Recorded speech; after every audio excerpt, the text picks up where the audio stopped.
Hello, hi, assalamu alaikum. Today I'm going to talk with you why children are facing so many difficulty in Kannada. क्यों बच्चे Canada के अंदर पढ़ने लिखने के लिए परेशान हो रहे हैं। क्या रीज़न है, किस वजह से वो लोग कन्नड़ा सही से नहीं पढ़ पा रहे हैं, सही से नहीं लिख पा रहे हैं, क्या रीज़न हो सकता है। As a teacher, as a mother, मैं कुछ चीज़ें आपके सामने लाना चाहती हूँ जो हमारे बच्चों को कन्नड़ा सीखने से पीछे कर रही है। तो फर्स्ट थिंग है, they are unable to understand teacher. क्या होता है, the most of student there is most of the school एक reason, there is one rules during the Kannada subject, Kannada class, the teacher should have talk in Kannada only.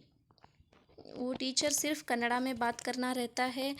तो एक ये वजह हो सकती है कि बच्चे क्या करते हैं, कन्नड़ा नहीं समझ पाते हैं और बच्चे के अंदर एक चाहत नहीं है कि कन्नड़ा सीखने की।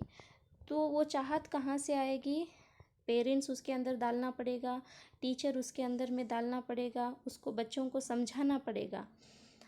और ये हो सकता है कि मोस्ट ऑफ द पेरेंट्स ये कन्नड़ा जो है एक स्टेट लैंग्वेज बोल के उसको नेगलेक्ट कर देते हैं, छोड़ देते हैं, बच्चों को ज़्यादा ये करने के लिए नहीं देते। लेकिन this thing when it will affect there board exam, जब हायर क्लास के लिए जाते हैं बच्चे, फिफ्थ सिक्स्थ के लिए जब जाते हैं, फिर टेंथ में बोर्ड एग्ज़ाम लिखते हैं, he is good in all subject, maths, science, EVS, सब चीज़ में ठीक है, लेकिन कन्नड़ा में ही उनका मार्क्स कम आ जाता है।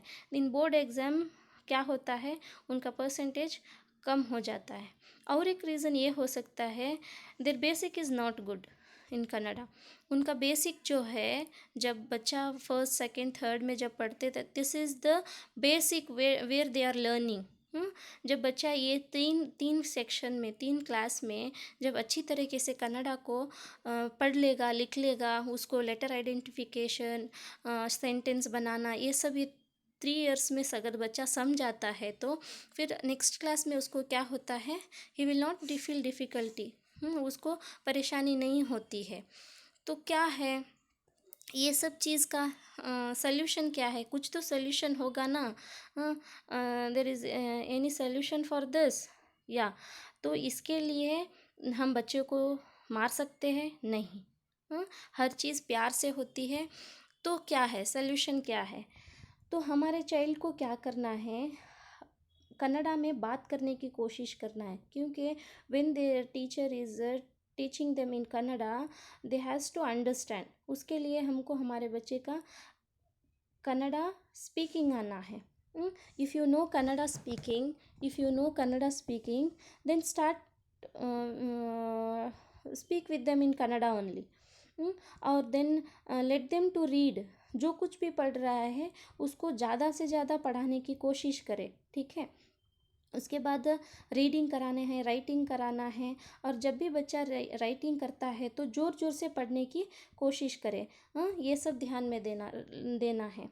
उसके बाद क्या करना है, एज अ पेरेंट हमको क्या करना है, बच्चा का क्लास वर्क्स, होमवर्क्स को हमेशा चेक करना है। तो उसमें मालूम पड़ता है कि where your child is wrong. और क्या करना है, we have to sit with them during their homework time. हमको बच्चों के होमवर्क के टाइम पे बैठना है। हमारा हर चीज़, जो कुछ भी काम है, वो सब काम को ख़त्म करके we should spend with them time. हमको क्या करना है, उसके साथ में टाइम बिताना है। देखिए बच्चे जो है, they are scare with their teachers, they are scare with their tuition ma'am. बच्चे हमेशा खुले खुले नहीं बोल सकते हैं। हर चीज़ को, उनका क्या प्रॉब्लम हो रहा है, उनको कहाँ समझ में नहीं आ रहा है, तो वो बच्चे बोल नहीं सकते हैं। अगर पेरेंट्स उनको केयर करेंगे, पेरेंट्स के साथ वो अच्छे से बोलेंगे, क्या है, कौन सा उनको क्या चीज़ समझ में नहीं आ रहा है, तो बच्चे ये करेंगे। हम सब चीज़ बच्चों के लिए करते हैं। हमारा जो कुछ भी काम है वो सब हम क्या करेंगे, बच्चों के रूटीन के हिसाब से, बच्चों के टाइम टेबल के हिसाब से हम अपना रूटीन को बनाएं, कि बच्चों को किस तरह पढ़ाना है, क्या करना है बोल के।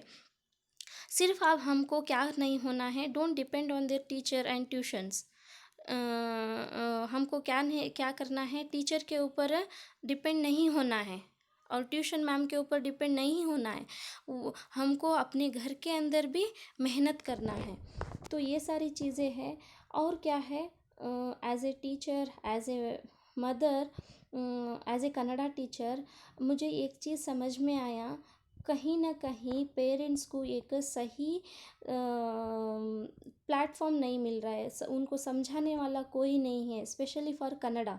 तो मुझे इस तरह समझ में आया, क्योंकि पीटीएम में बहुत सारे पेरेंट्स बात होती है, सब कुछ बोलते हैं।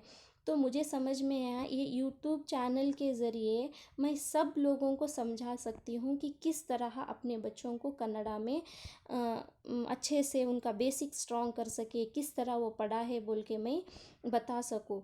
तो this is my new video. हाँ, ये मेरा पहला वीडियो है जो मैं आप सबसे बताना चाह रही हूँ कि मैं हर वीक में एक बार, every once in a week, I am going to upload one video on basic. Kannada basic चीज़ के ऊपर है। मैं हर वीक में एक बार क्या करूँगी, उसके अंदर बच्चे के लिए होमवर्क्स भी रहेंगे, बच्चे को किस तरह पढ़ाएंगे वो भी रहेगा। तो आप इस चैनल को सब्सक्राइब करना पड़ेगा। This is only one platform where I can teach. तो इस वीडियो के ज़रिए हम क्या करेंगे, कोशिश करेंगे। और जब आप वीडियो देखेंगे, आप बच्चे को पढ़ा रहे हैं, आपको कहीं ऐसा महसूस हो रहा है कि समझ में नहीं आ रहा है, तो आप कोई भी चीज़ मुझे कमेंट बॉक्स में बता सकते हैं, कमेंट करके बता सकते हैं कि मैं उसका आपको सल्यूशन दूंगी। तो सबसे यही उम्मीद है, आई होप एवरीबडी, कुछ तो समझ में आया होगा आपको। अच्छे से अपने बच्चों को हेल्दी रखिए, अच्छे से रहिए, बाहर मत जाइए, अपने आप को हिफाजत से रहिए। And please subscribe my channel. जज़ाकल्लाहु खैरा। Thank you.